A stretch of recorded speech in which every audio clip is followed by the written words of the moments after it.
must be a basis why the president has relieved this chief. I suppose intelligence information has reached him. That's why he made his move. So he has his own intelligence sources, sir. Well, not only his own. We have the PNP, we have the CIDG, we have the PDEA. All these agencies ordinarily provide information relative to those involved in the illegal drug industry. Right.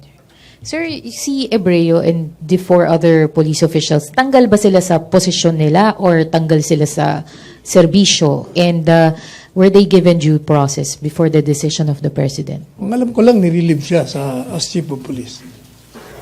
Yun pa lang. Eh, meron namang, there is an administrative process for that. So right now, he's been relieved as chief of police of Bacolod. So dadaan pa po sila sa proseso? Definitely. Palagi naman ganun.